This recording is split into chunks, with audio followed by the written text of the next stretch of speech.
Trump never said the Germans were evil, just very bad. White House and bizarre spin over what he told EU leaders.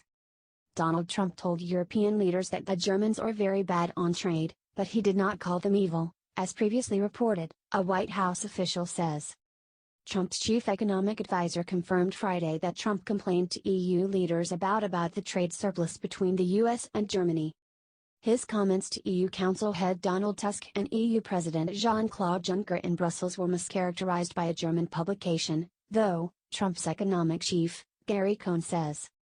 Juncker has also disavowed the report that used a translation of Trump's remark that was harsher than what officials in the room say the US president had conveyed. The German magazine that reported the exchange claimed that Trump said, "The Germans are bad, very bad." It used the word böse, which could also translate as nasty or evil. "Look at the millions of cars they sell in the US, and we'll stop that," Trump is said to have promised. Juncker defended the Germans and highlighted the merits of free trade for the global economy, a source at the meeting told Der Spiegel. The EU official told Reuters today that Der Spiegel's translation was off.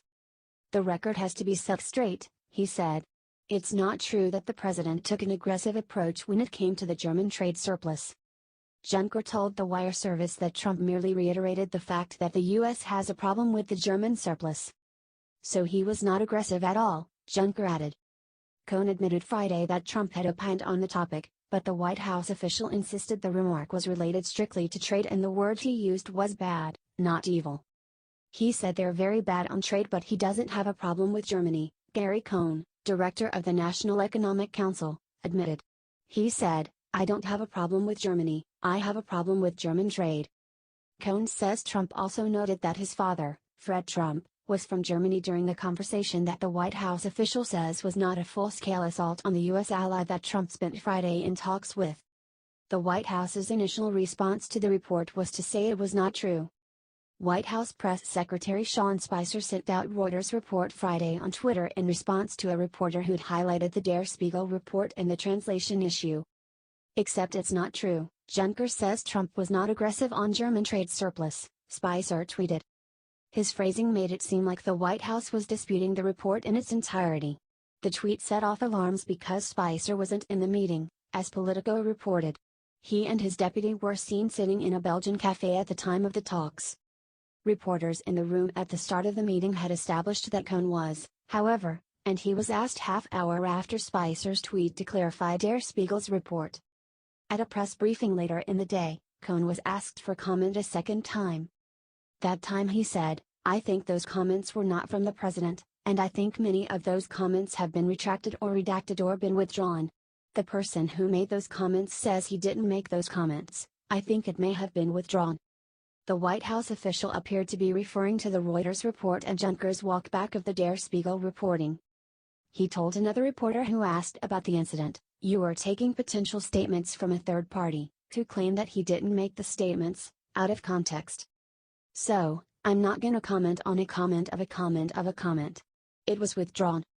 Trump reportedly pulled no punches when he went on the offensive about the USA's $65 billion goods trade deficit with Germany during the Thursday conversation with Tusk and Juncker in Brussels.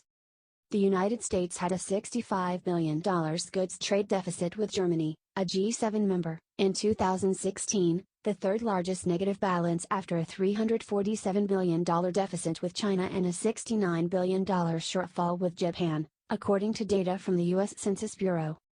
Data from Germany's Federal Statistics Office on Monday shows that exports to the United States jumped 8% on the year in the first quarter, to nearly €14 billion, signaling that trade is flourishing despite President Trump's protectionist rhetoric.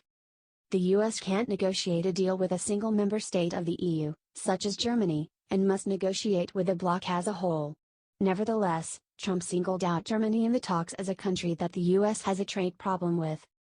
Cohn told reporters Friday that the president knows he can't negotiate a separate trade deal with Germany. "That's widely understood," Cohn confirmed after a reporter suggested he maybe didn't.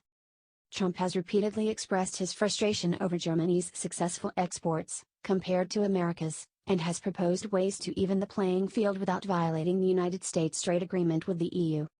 In January, for instance, Trump threatened to impose a 35% import tax on BMWs assembled in Mexico to encourage manufacturers to move to the US. If you want to build cars in the world, then I wish you all the best. You can build cars for the United States, but for every car that comes to the USA, you will pay 35% tax, Trump told German tabloid Bild.